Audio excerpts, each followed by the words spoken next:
Friends, இன்றைக்கி வந்து பார்த்திங்கன்னா டே 4 வந்து காசிலேருந்து அயோத்தி கிளம்பியாச்சு.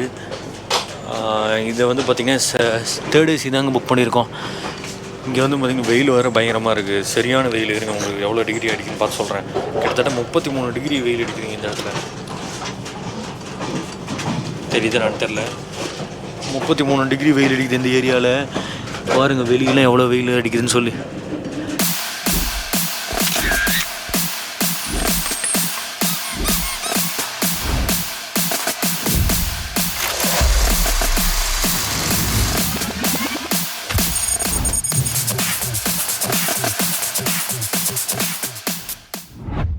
இதை கதவை திறந்து அப்படியே அனலாக கொதிக்குதுங்க வெளியே. இந்த போன ட்ரெயின் மாதிரி இல்லை, இந்த ட்ரெயின் கொஞ்சம் மோசமாகவே இருக்குது. போன ட்ரெயின்லேயாவது செகண்ட் ஏசி புக் பண்ணியிருந்தோம், அது கொஞ்சம் நல்லா இருந்துச்சு. இந்த தேர்ட் ஏசி வந்து அந்த அளவுக்கு வந்து கொஞ்சம் நீட்டாக இல்லை. ரெஸ்ட் ரூமில் வந்து எதுவுமே கொஞ்சம் நீட்டாக இல்லை. ஏன்னா உங்களுக்கு ட்ரெயின் பற்றி உங்களுக்கே தெரியும்னு நினைக்கிறேன். பின்னாடிலாம் பார்த்திங்கன்னா அந்த ஏசி ஸ்விட்செல்லாம் இருக்குது.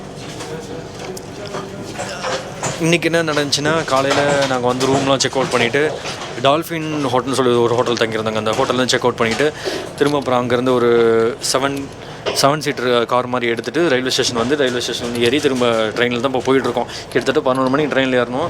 இப்போ வந்து மணி பார்த்திங்கன்னா 1:30 ஆகுது. 1:30 வரைக்கும் இப்போ ட்ரெயினில் தான் போயிட்டுருக்கோம். அங்கே வந்து பார்த்திங்கன்னா அயோத்திக்கு வந்து கிட்டத்தட்ட ஒரு 200 கிலோமீட்டர் தாங்க. இங்கே காசிலேருந்து 200 கிலோமீட்டர் தான். இருந்தாலும் வந்து 6 மணி நேரம் 5 மணி நேரம் ட்ராவல் பண்ணுற வேண்டிய ஒரு சுச்சுவேஷனில் இருக்குது. ஏன்னா இந்த ட்ரெயின் வந்து பயங்கர ஸ்லோவாக போயிட்டுருக்கு. உங்களுக்கே தெரியும், இங்கே பாருங்கள் எப்படி பொறுமையாக எவ்வளோ இன்ச்சாக வந்துட்டுருக்கு பாருங்கள். ட்ரெயினில் ஏறினாலேருந்து இப்போ வரைக்குமே இவ்வளோ பொறுமையாக தான் போயிட்டுருக்கு. ஒரே கொடுமையாக இருக்குங்க. ஏன்னா வந்து அயோத்தியில் வந்து ரேடிசன் ஹோட்டல் இருக்குதுன்னு நினைக்கிறேன். அங்கே தான் போய் நாங்கள் புக் பண்ண போகிறோம்னு நினைக்கிறேன். இன்னும் அங்கே போய் என்ன நிலவரம்னு தெரில. ஏன்னா நாங்கள் சாப்பிட்லங்க மதியானம். வெயிலாக அடிக்கிறது தான் வேடிக்கை பார்த்துட்ருக்கேன். இங்கே இந்த ஊர்லலாம் வந்து பார்த்திங்கன்னா தண்ணியை பார்க்குறதே வந்து கஷ்டமாக இருக்குது. பாருங்க எவ்வளோ ட்ரையாக இருக்குது பாருங்கள். ஊரே ரொம்ப ரொம்ப ட்ரையாக இருக்குது. இந்த ஊரில் வந்து மண் பார்த்திங்கனாலே இப்படி இந்த காற்று அடித்தா புழுதி பறக்கும்ல, அந்த மாதிரி தான் அங்கே இருக்குது. இந்த மண்ணெல்லாம் அப்படியே ஆரஞ்சு கலரில் அப்படியே ஒரு மண் கலர்லேயே தான் மண் கலரில் தான் இருக்கும். இந்த சைடு கொஞ்சம் க்ரீனிஷாக இருக்குது. எவ்வளோ குப்பை பாருங்கள். இங்கே ட்ரெயினில் வேலை செய்கிறவங்க என்ன பண்ணுறாங்கன்னா குப்பையை வந்து கலெக்ட் பண்ணிட்டு திரும்ப அந்த குப்பையை வந்து இங்கே ட்ராக்லேயே போட்டு போயிடறாங்க. இங்கே பாருங்கள் எப்படி குப்பையாக இருக்குன்னு சொல்லி. இங்கேயே வந்து குப்பையை கலெக்ட் பண்ணி இங்கேயே போட்டு போயிடுறாங்க. இந்த கண்ணாடியில் ஒன்றுமே தெரில. சரி, நம்ம வந்து திறந்து பார்ப்போம் எப்படி இருக்குன்னு சொல்லி. திறப்பாமா வேணாமா? இங்கேயே இந்த திறக்காமலே வந்து அனல் அடிக்கிற தெரியுது. நம்மளோட புக் பண்ணது உள்ளே தான் இருக்குது. இந்த நம்ம சீட்லாம் உள்ளே தான் இருக்குது. இது வந்து தேர்ட் ஏசிக்கும் செகண்ட் ஏசிக்கும் என்ன டிஃப்ரென்ஸ் தான்? தேர்ட் ஏசினா 3 ஸ்லீப்பிங் கம்பார்ட்மெண்ட் மாதிரி இருக்கும். அது 3 பார்ட்ஸ் இருக்கும்னு நினைக்கிறேன். அண்ட் தென் செகண்ட் ஏசினா 2 இருக்கும். ஃபஸ்ட் ஏசினா ஒரு ரூம் செட்டப் மாதிரி இருக்கும். இதுதான் வந்து வித்தியாசம் இந்த ஏசி டயர்ஸ்க்கெல்லாம். ஓகே தான், உள்ளே கொஞ்சம் நீட்டாக இருக்குது. அந்த ரெஸ்ட் ரூம் தான் கொஞ்சம் ரொம்ப மோசமாக இருக்குது. பார்த்து யூஸ் பண்ணும் போல். அதுவும் இந்த ட்ரெயின் வந்து நிற்காமல் 3 நாள் ட்ராவல் பண்ணிருக்குங்க. நம்ம தமிழ்நாட்டிலேருந்து கல்கத்தா வரைக்கும் ட்ராவல் பண்ணுன்னு நினைக்கிறேன். இப்போ நம்ம போயிட்டுருக்கு. இது இறங்கி நம்மளை இறக்கி விட்டு திரும்ப கல்கத்தாவுக்கு போகுது. வ்ளாக் பண்ணுறதே கொஞ்சம் வந்து கஷ்டமாக தான் இருக்குது. ஏன்னா நீங்களே பார்த்துருந்துருப்பீங்க, எதுவும் நான் பேசலை. வீடியோஸ் மட்டும் தான் எடுத்த மாதிரி இருக்கும். ஏன்னா இங்கே நாங்கள் எங்கள் சித்தப்பா ஃபேமிலி அப்புறம் எங்கள் தாத்தா ஸ்கூல்லாம் இருக்கோம். அவங்களே எல்லாம் பார்த்துக்கிட்டு இருக்க வேண்டிய நிலைமை இருக்குது. நான் தனியாக வந்துருந்தாலும் கொஞ்சம் வ்ளாக் பண்ணிட்டு தான் இருப்பேன். அதுக்கு தான் என் ஃப்ரெண்ட்ஸ் கூட வரலான்னு நினச்சேன்.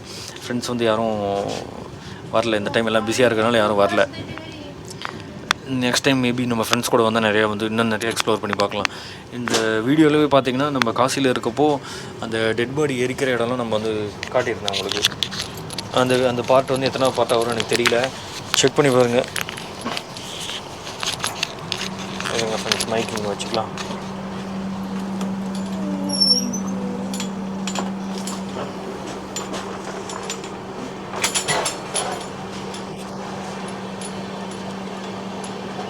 ட்ரெயினே இப்போ தான் போயிட்டுருக்கு. போகிறீங்க மைக்கோட கேமராவோட பொத்துன்னு கீழே விழுவாமல் இருந்தால் சரி. பாருங்க, இந்த ஊரில் இன்னுமே டெவலப்பே ஆகலைங்க. ஃபுல்லாகவே டெவலப் ஆகாத ஊராக இருக்குது. நீங்கள் நம்ம தமிழ்நாடு, கேரளா, கர்நாடகாலாம் சுற்றிட்டு இங்கெல்லாம் வந்து பார்த்திங்கன்னா ரொம்ப வந்து டெவலப் ஆகாத ஒரு ஸ்டேட் மாதிரி தான் உங்களுக்கு தெரியும். ஏன்னா இங்கே பாருங்கள் வீடு கூட பூசாமல் தான் இருக்குது. எதுவுமே வீடெல்லாம் பூசலை. இங்கெல்லாம் வந்து பார்த்திங்கன்னா நெல் பயிர் கூட வந்து விளைய வைக்க மாட்டேங்கிறாங்க. ஃபுல்லாகவே கோதுமை மட்டும்தான். ட்ரெயின் ரொம்ப ஸ்லோவாக போகுது. இந்த ட்ரெயினை ஸ்பீடாகவே போகலை.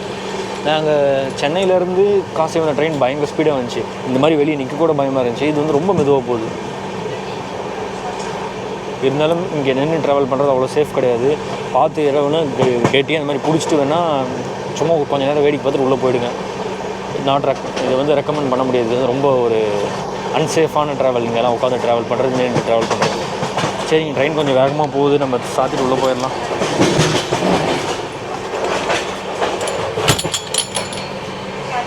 இதுதான் நம்மளோட கம்பார்ட்மெண்ட். இருங்க உங்களுக்கு நான் காட்டுறேன் உள்ளே எப்படி இருக்குன்னு சொல்லி. இந்த சீட் வரைக்கும் இது தேர்ட் ஏசிங்கிறதுனால 3 இது இருக்குது.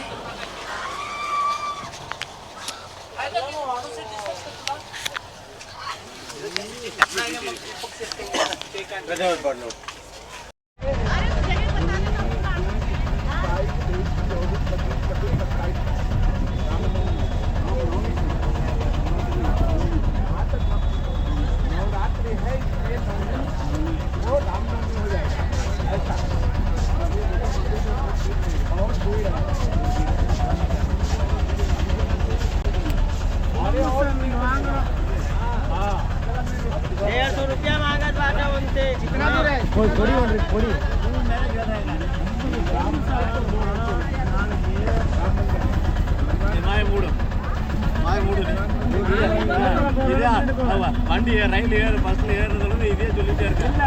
விட்டு விட்டு சாப்பிட்றீங்களா தனியா? 50 சதவீதம் வாங்கி ஆத்திரம் சேலமே போனாலும் இதை நீ செய்ய மாட்டாங்க. இன்னும் விழுப்புரம் நாளைக்கு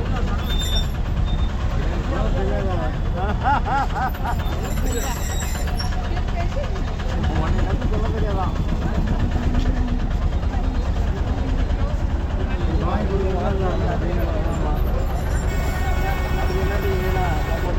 ஒரு ஸ்டேஷன் இறங்கி தனியாக சாப்பிட்டு வந்துருங்க. டிப்ஸ் எல்லாம்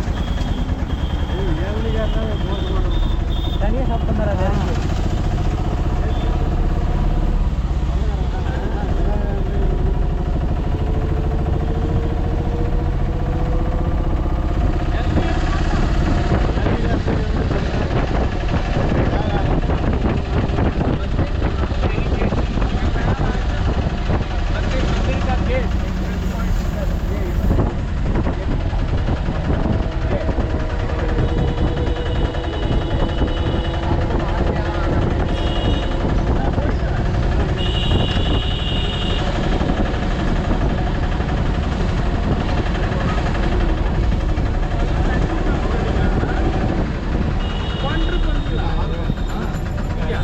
அது முழுசாக முடிக்கல.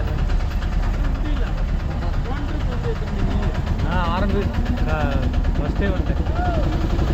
கோயில் கட்ட ஆரம்பிக்குது. இப்போவே வந்துட்டேன்.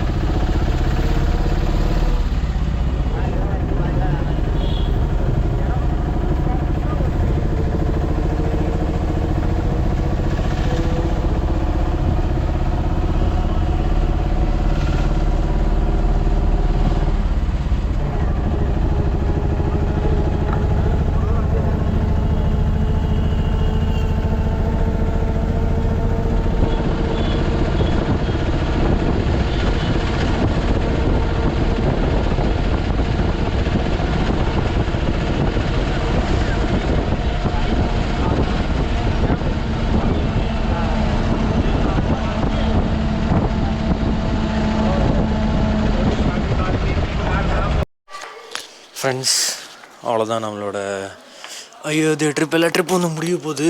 எந்தளவுக்கு வெளிச்சமாக இருக்குன்னு தெரியல. முடிச்சிடலான்னு சொல்லிட்டு தான் வந்து பேசணும்னு சொல்லிட்டு வந்திருக்கேன். இன்றைக்கி நம்ம என்ன பண்ணணும்னு பார்த்தீங்கன்னா, இதை வந்து மேக்ஸிமம் வந்து விலாக் எடுக்க முடியலங்க. ஏன்னா எந்த கோயிலுமே வந்து கேமரா அலோவ் பண்ணுறது கிடையாது, ஃபோன் அலோவ் பண்ணுறது கிடையாது, அண்ட் தென் ஸ்மார்ட் வாட்ச் அந்த மாதிரி எந்த ஒரு பொருளுமே வந்து அலோவ் பண்ணுறது கிடையாது. லைட் இருக்கா இங்கே? இருங்க ஃப்ரெண்ட்ஸ், லைட் இருக்கான்னு பார்க்குறேன். ஓகே, லைட் இருக்குன்னு போகிறப்ப ஆஃப் பண்ணிக்கலாம். இதுதான் நம்ம தங்கியிருக்க ரூம். நாங்கள் வந்து ஆக்சுவலாக ரேடிசன் போகலான்ட்டு இருந்தோம். அப்புறம் இங்கே பக்கத்துலேயே இது கொஞ்சம் கம்மி ரேட்லேயே கொஞ்சம் நல்லா இருந்துச்சு. அதனால் இங்கே புக் பண்ணி வந்துட்டோம். இது பேர் வந்து என்னென்னு தெரியல கரெக்டாக. ஏதோ சம் பேலஸ்ன்னு ஏதோ நேம் இருந்துச்சு. வெளியே பால்கனிலாம் இருக்குங்க, கொஞ்சம் நல்லா தான் இருக்குது. நீட்டாக ரூம்லாம் கொஞ்சம் நல்லாவே லக்ஸுரியாக இருக்குது. நான் உங்களுக்கு வீடியோ வேணால் ஆட் பண்ணுறேன். அவ்வளோதாங்க நம்ம காசி அயோத்தியா ட்ரிப் வந்து மொத்தம் 5 நாள் ட்ரிப். இதை வந்து நம்மளுக்கு வந்து டே 4 நாளைக்கு வந்து டே 5 நம்ம வந்து அயோத்தியில் ஏர்போர்ட்டில் போய் நம்ம ஃப்ளைட் ஏறி திரும்ப நம்ம பெங்களூர் ஏர்போர்ட்டில் போய் இறங்கிடுவோம். அவ்வளோதான், நம்ம ட்ரிப் வந்து முடிஞ்சுது. நான் போன தடவை வந்தப்போ பார்த்திங்கன்னா நிறையா வீடியோஸ் வந்து எடுத்திருந்தேன். ஏன்னா அப்போ வந்து நம்ம ஸ்ட்ரீட்டில் போகிறதுலேருந்து எல்லாமே கொஞ்சம் டைம் கிடச்சிது பேசுகிற மாதிரி. இந்த தடவை ஒன்றும் கிடைக்கல, ரொம்ப ரஷ்ஷும் வேறு. அந்த தடவை கொஞ்சம் விலாக் வந்து நம்மளால் ப்ராப்பராக எடுக்க முடியல, தான் வந்து உண்மை. அண்ட் தென் நம்ம கோயிலுக்குள்ளேயும் வேறு எதுவும் எடுக்க முடியாது. வேறு எதுவும் இந்த தடவை ட்ரிப்பில் வந்து நான் என்ன ஒரு புதுசாக போனேன்னா, இந்த டெட் பாடிஸ்லாம் எரிக்கிற இடத்த நம்ம புதுசாக போய் பார்த்தோம். அது ஒன்று மட்டும் தான் எனக்கு தெரிஞ்சு நம்ம புதுசாக போனது. மற்றபடி நம்ம லாஸ்ட் டைம் வந்தப்போ நம்ம எல்லாமே இந்த வீடியோவில் கவர் பண்ணியிருக்கோம். ஓகே ஃப்ரெண்ட்ஸ், நம்ம சேனலை சப்ஸ்கிரைப் பண்ணால் பார்த்தீங்கன்னா மறக்காமல் சப்ஸ்கிரைப் பண்ணி பெல் பட்டன் ப்ரெஸ் பண்ணிக்கோங்க. அப்போ நம்ம போகிற விஷயம் டக்கு நோட்டிஃபிகேஷனாக வரும். உங்களுக்கு வேறு ஏதாவது இந்த காசி விலாகில் டவுட் வருமா என்னென்னு எனக்கு தெரியல. ஏன்னா மேக்ஸிமம் எல்லாமே சொல்லிட்டேன். இங்கே எப்படின்னா ஃப்ரெண்ட்ஸ், இங்கே வந்து பஸ் எதுவுமே கிடையாது. காசிலையும் கிடையாது, அயோத்தியிலையும் கிடையாது. இங்கே நார்த் சைடு எங்கே வந்தீங்கன்னா இந்த பஸ் ட்ரான்ஸ்போர்ட் வந்து ரொம்ப கம்மி, ரொம்ப கம்மி. கிட்டத்தட்ட இருக்கவே இதுக்கான கூட வச்சுக்கலாம். ட்ரெயின் மட்டும் தான் இங்கே நம்பியிருக்காங்க எல்லாருமே. அது லோக்கல் ட்ரெயின், அந்த மாதிரி ட்ரெயின் மட்டும் தான் நம்பியிருக்காங்க. அண்ட் தென் ஊருக்குள்ளே வந்ததுக்கப்புறம் நீங்கள் போகணுன்னா ரிக்ஷா, ஷேர் ஆட்டோ அந்த மாதிரி தாங்க. ரிக்ஷா, ஷேர் ஆட்டோ அந்த மாதிரி இருக்குது. அதுவும் கொஞ்சம் சீப் அண்ட் பெஸ்ட்லேயே உங்களுக்கு கிடைக்கும். நல்லா கொஞ்சம் பேசுனீங்கன்னா, ஹிந்தி தெரிஞ்சு பேசுனீங்கன்னா கொஞ்சம் கிடைக்கும். தமிழ்நாடுனா கொஞ்சம் ஏமாற்ற ட்ரை பண்ணுவாங்க. ஓகே தான். நாங்கள் இங்கே ஸ்டே பண்ணியிருக்க இடத்துலேருந்து அயோத்தியா கோயில் வந்து ஒரு 2 கிலோமீட்டர் வருதுங்க. 20 ரூபா வாங்கினாங்க ஒருத்தருக்கு.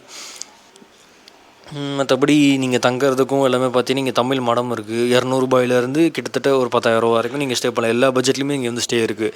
ரொம்ப ஒரு கஷ்டம் அப்படிங்கிறது கிடையாது. நீங்கள் முன்னாடியே கூகுள் மேப்பில் பார்த்து நீங்கள் காண்டாக்ட் பண்ணிங்கனாலும் ஓகே. இல்லைனா நான் தங்கியிருந்த இடம் காண்டாக்ட் டீட்டெயில்ஸ்லாம் உங்களுக்கு நான் ஆட் பண்ணுறேன். உங்களுக்கு தேவைன்னு நீங்கள் செக் பண்ணி பாருங்கள். இங்கே அயோத்தியில் தங்கிறதும் நல்லா இருந்துச்சு, காசியில் தங்கிறதும் நல்லா இருந்துச்சு. ஓகே, நம்ம தமிழ் பீப்புள்ஸ் வந்து தங்குற அளவுக்கு நல்லா இருக்குது. இங்கே பக்கத்துலேயே ஹோட்டல்ஸும் நிறையா இருக்குது. அவ்வளோதாங்க. இந்த டீட்டெயில்ஸ், இந்த ட்ரிப்போட டீட்டெயில்ஸ் வந்து எனக்கு தெரிஞ்சு இவ்வளோ தான் என்னால் கொடுக்க முடியும். இவ்வளோ தான் நாங்கள் எக்ஸ்ப்ளோர் பண்ணோம். வேறு எதுவும் வந்து பெரிய இடத்துக்கோ இல்லை வேறு எதுவும் ட்ராவல் பண்ணி போய் பார்க்குறது எதுவும் நாங்கள் இந்த தடவை பண்ணல. நெக்ஸ்ட் டைம் என்ன, நான் ஃபேமிலி கூட இல்லை தனியாக வரப்போ நான் ஏதாவது எக்ஸ்ப்ளோர் பண்ணி இங்கே இருக்க கொஞ்சம் ஹிடன் ஸ்பாட், இங்கே வேறு எதுவும் திங்ஸ்லாம் வாங்கலாம் அந்த மாதிரி சொல்லி நான் நிறையா போட ட்ரை பண்ணுறேன். மேபி நாளைக்கு நாங்கள் காலையில் திரும்ப கோவில் போவோமா, இல்லை இந்த ரிவர் ஒன்று, அயோத்தியா ரிவர் வந்து பக்கத்தில் இருக்குங்க. நம்ம போன தடவை அதுக்கு போயிருந்தோம். அது வேணால் காலையில் போனால் நான் அதுவும் உங்களுக்கு ஆட் பண்ணுறேன். இது வந்து எத்தனை பார்ட்டாக வரும் எனக்கு சத்தியமாக எனக்கு தெரியல. மேபி லாஸ்ட் பார்ட்டாக கூட இருக்கலாம். நம்மளோட மீதி முன்னாடி இருக்க பார்ட்ஸ்லாம் நீங்கள் பார்க்க நினச்சா கண்டிப்பாக முன்னாடி போய் பாருங்கள். ஏன்னா அந்த காசியில் இருக்க கொஞ்சம் அந்த நீங்கள் நியூஸ் சேனல்லாம் பார்த்துருப்பீங்க, ரீல்ஸ்லாம் பார்த்துருந்துருப்பீங்க. அது நான் லைவாக அந்த பாடிஸ்லாம் தூக்கிட்டு போய் வச்சு எறிகிறது நான் பார்த்தேன். அதை வீடியோ எடுத்திருக்கேன், அதை நான் ஆட் பண்ணுறேன். அதை நீங்கள் பார்க்கணும், கொஞ்சம் ப்ரீவியஸ் வீடியோ நீங்கள் செக் பண்ணி பார்த்தீங்கன்னா உங்களுக்கு தெரியும். அண்ட் தென் நம்ம சேனலுக்கு 10,000 சப்ஸ்கிரைபர்ஸ் வர போகிறாங்க. நம்ம மானிட்டைசேஷனும் அப்ளை பண்ண நேரம் வந்துருச்சுன்னு நினைக்கிறேன். உங்கள் எல்லாருக்கும் ரொம்ப ரொம்ப ரொம்ப ரொம்ப நன்றி. நம்மளோட சேனலுக்கு இவ்வளோ சப்போர்ட் பண்ணதுக்கு. இன்னமும் நீங்கள் சப்போர்ட் பண்ணி வீடியோஸ்லாம் ஷேர் பண்ணிங்க, நான் எதிர்பார்க்குறேன். பார்ப்போம். நானும் நீங்கள் ஏதாவது நம்ம கண்டென்ட்டில் ஏதாவது சேஞ்ச் பண்ணணும், இல்லை இன்னும் கொஞ்சம் வேறு எதாவது போடணும் அப்படின்னு நினச்சிங்கன்னா சொல்லுங்கள். நான் கண்டிப்பாக சேஞ்ச் பண்ணி நான் வந்து பெட்டராக நான் ட்ரை பண்ணுவேன். பார்ப்போம். ஓகேங்க, இந்த விலாக் வந்து இதோட முடிச்சிக்கலாம். நம்மளோட வாரணாசி அயோத்தியா விலாக். நாளைக்கு என்ன நடக்குதுங்கிறது மேபி நான் கண்டினியூ பண்ணால் நான் கிளிப்ஸ் ஆட் பண்ணுறேன். அது வரைக்கும் டாட்டா, பை பை. எல்லோரும் சேஃபாக இருங்க. மீண்டும் வேறு ஒரு விலாகில் சந்திப்போம். டாட்டா.